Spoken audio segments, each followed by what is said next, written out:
Today we are taking it to the streets, and I mean literally, with the Sarasota International Chalk Festival. This is a big deal with the most world-renowned chalk artists coming to our community to express themselves. And we're going to talk about where it came from, and we're going to take a close look at it. Stay tuned.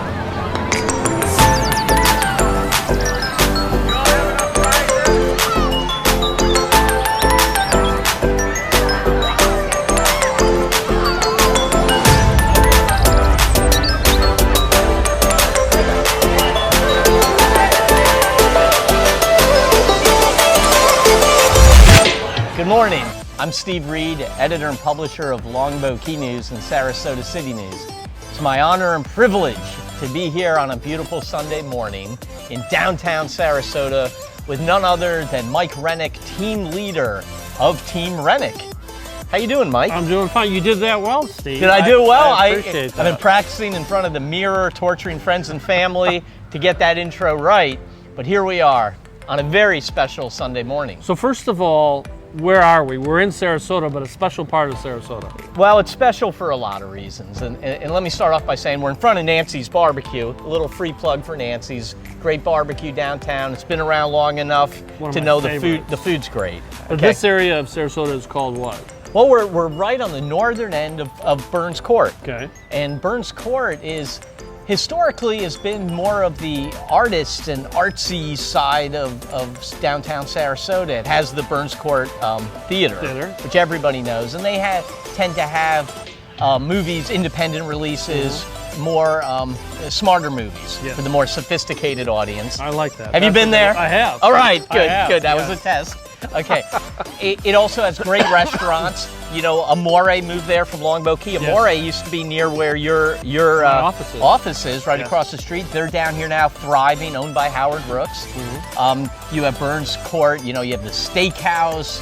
You have the Owens Fish Camp. A lot of things to do. A lot of little galleries and shops and stores, and some interesting lower scale original architecture, original buildings that have been restored, mixed with some tasteful new. So it's a neat place. If I summarize this as an eclectic neighborhood, would you agree? Yes. And by eclectic, what I mean, it's different, it's unique. That's a strength of this part of Sarasota. But we're really not here to talk about Burns Court. Maybe we'll come back and we'll do a segment on Burns Court. What's happening here today? Well, it is integral to Burns Court. What's happening is the Sarasota International Chalk Festival. And it's exciting for a couple reasons. This Chalk Festival was founded, I think, in 2010 by Denise Cowell. She's the president of it. She volunteers and brought this tradition, which goes back to the 1600s. It's really chalk art and painting on the sidewalk, really started by the Modenari in Italy. So it's on the real road and sidewalk? It's where what it was is in Italy, the Modenari, that name evolves, were painters who, back then, if you were a painter, you were poor. And the only way you could make money was if the church or some really wealthy family commissioned you to paint something. And the most popular things to paint were the Madonna and church images. Okay. So they would recreate these and be paid by people to recreate them outside of the church. So they'd paint the masterpiece in the church, and then for a small amount of money, when that commission ran out, they'd go to the streets and recreate these paintings in the street, on the sidewalks, and hence street art. Okay. And then that tradition continued to England. They say in 1890 there were no less than 500 sidewalk painters in Britain, earning money by people donating money. And if you go to any vibrant city, there's street performers, there's street art, street music. Oh, yeah, always. So it's become a thing. It's still as hard, if not harder than ever, for artists to make money, unless you're Jeffrey Koons or somebody. So what happens is, this though is a neat event. It brings together dozens and dozens of street artists, of the best chalk artists from around the world. What age groups participate in this? What age groups are they? Do they have, when this was here before, it left to go to Venice, and now it's back in both places. When it was here before, there was a children's section and an adult section. Have they changed that? Do you? Well, they have different parts of the event. There's two sides to the event. There's the interactive part. that's where they encourage residents to come, and if you have kids, you can come to this festival and have your child get some chalk and do a picture or painting. But then the other side are the actual world famous artists who come, high level artists. And they range in age from, young to old, just like any art group, probably teens or young 20s up to, 150. And so they're doing the chalk artwork. They're brilliant artists, are highly talented. They use both chalk and this kind of mediums that stay a little longer. And since the first early chalk festivals, you will see buildings in Sarasota that some of these artists have adorned with their art. There's a few on 10th Street, and there's numerous ones around Burns Court area. So it's become a big deal. It's a major thing. This is recognized around the world as the art festival in this medium. So they come in, they create their art. The art is right on the pavement. Right on the pavement. How long does that last? No, today's the last day. It started on Friday. It'll last a few days on the pavement. Okay. If you do it on walls, they can apply an overcoat, or they can use a different material, so it actually lasts for years, and it becomes almost like a mural.